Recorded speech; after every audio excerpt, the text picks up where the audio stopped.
اللهم صل على محمد وعلى آل محمد كما صليت على إبراهيم وعلى آل إبراهيم، وبارك على محمد وعلى آل محمد كما باركت على إبراهيم وعلى آل إبراهيم في العالمين إنك حميد. فإذا سويته ونفخت فيه من روحي. ومعنى إن الله نفخ فيك من روحه الكريم فأنت فيك من صفات الله، فتخلق بأخلاق الله. يعني إيه أتخلق بأخلاق الله؟ يعني الله رحيم، عشان كده الراحمون يرحمهم الرحمن، لأنك تخلقت بالرحمة. أجبر بالخواطر لأن الله جبار، عشان كده من صار بين الناس جابر للخواطر أدركه الله في جوف المخاطر. بسم الله الرحمن الرحيم. اللهم صل على أشرف الخلق سيدنا محمد صلى الله عليه وسلم. صباح الورد وصباح الياسمين، صباحكم معطر بذكر ربنا سبحانه وتعالى.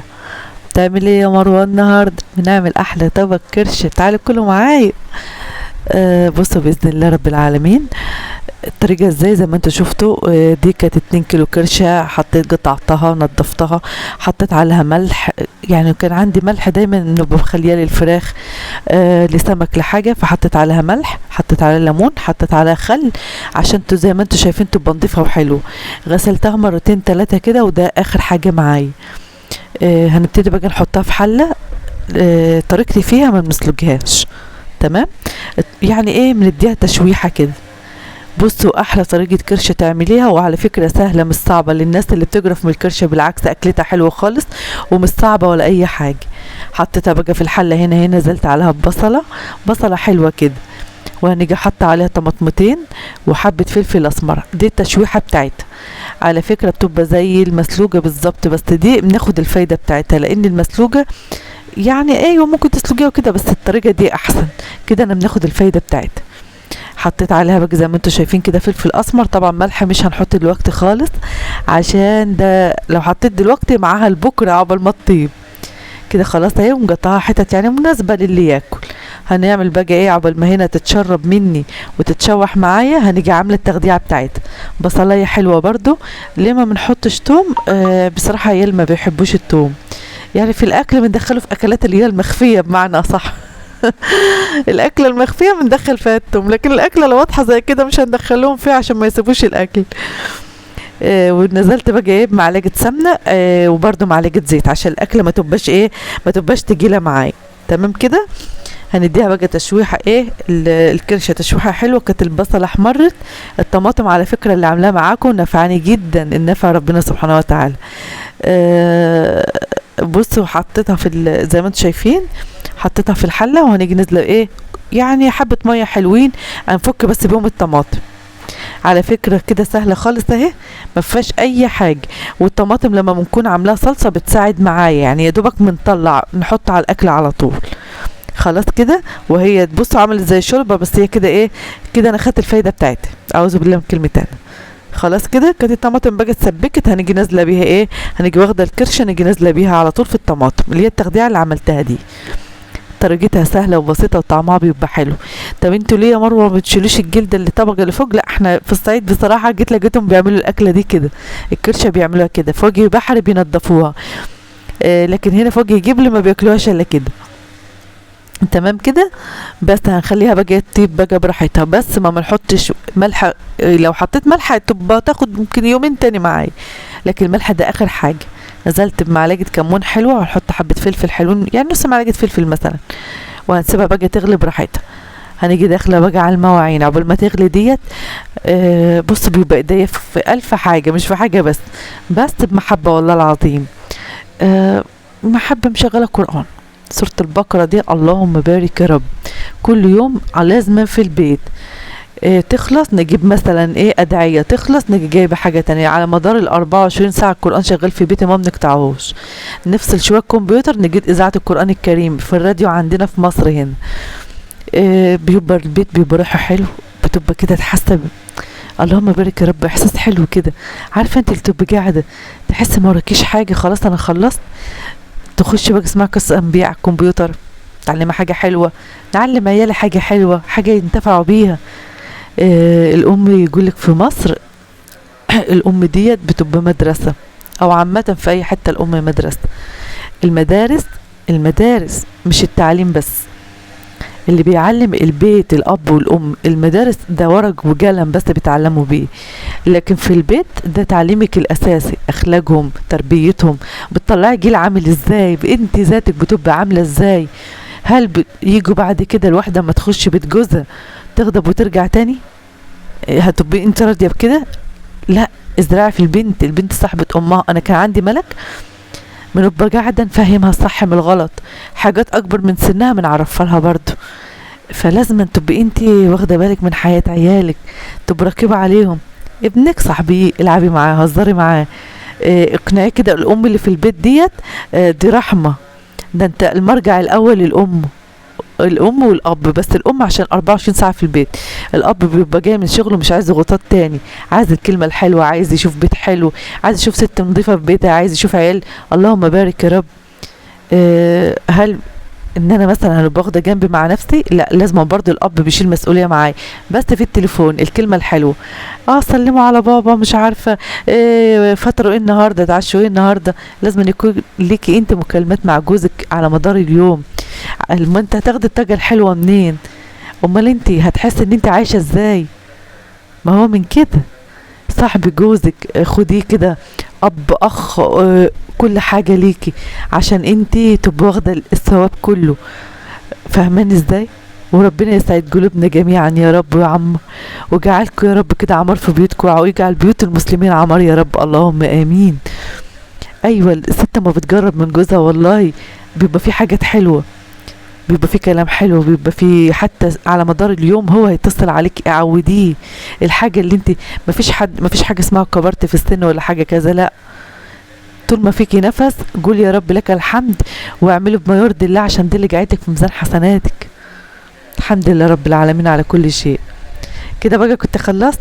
ايه رايكم؟ ما خدش معايا اي حاجه خالص ورا بعض كده، وفي نفس الوقت كده ايه الجمال ده، ايه الجمال، جمال القرآن وجمال العظمة دي. اللهم بارك يا رب. سورة البقرة زي ما بقول لكم، بصوا على طول. والشيخ ده اللهم بارك عليه يا رب. فبنعمل بقى كده على مدار اليوم. دخلت بقى المطبخ هنغسل المواعين زي ما قلت لك، عايزه رغاوي حلوه كده، بريل الليمون، حط بس حبه صغيرين منه هتلاقي عمل معاكي كده نظافه، والمواعين بتبقى حلوه وكفايه. يعني الرغاوي اللي بيديها دي بتديك انت انتعاش سمكه في الميه بس على مدار اليوم كده. ايه ده؟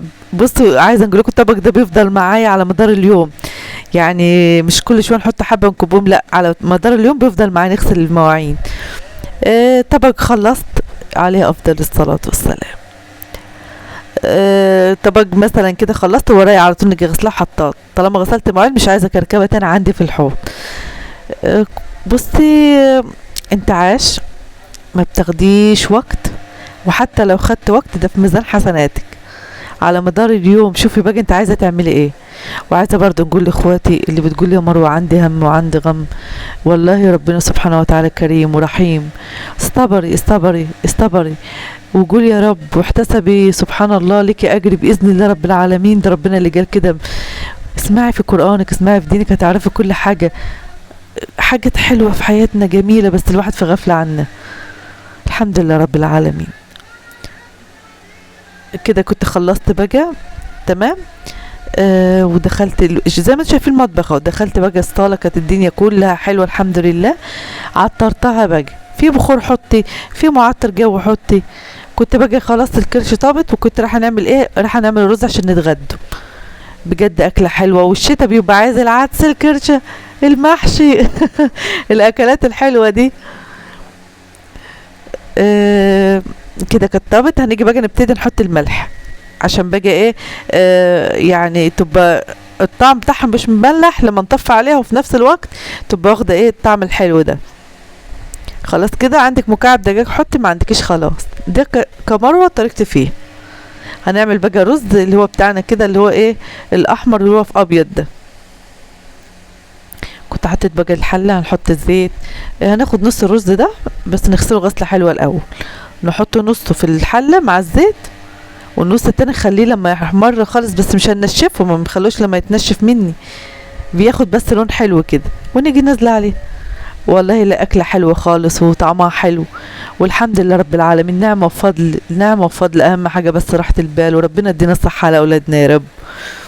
قومي اتنشطي، قومي قومي، ما تكسليش، استعيني بالله، ما تسيبيش حاجة تسيطر عليكي، استعيذي بالله طول ما انت ماشية سنة بسنة كده وبصي يعني مش حبة صغيرين، استعيذي بالله على طول، استعيذي بالله عشان ما تقعديش تحبطي وتزهجي فخليكي دايما راقبة على نفسك، وربنا يصلح حالنا ويصلح حالكم جميعا يا رب، اللهم امين.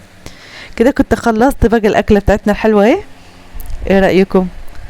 اللي وصل لحد هنا يقول يا مروه ايه رقم 1. ربنا يخليكم ليا، وكتر الف خيركم على التعليقات الحلوه والكلامكم الحلو، الله يسعد قلوبكم وليكم بالمثل يا رب، اللهم امين. ايه رايكم بقى في الاكله الحلوه دي؟ اتفضلوا معايا. كل اخت بجاله بتقول لي يا مروه ادعي لي، ربنا يسعد قلوبكم يا رب وليكم بالمثل باذن الله رب العالمين. يلا كده الدعاء بتاعنا.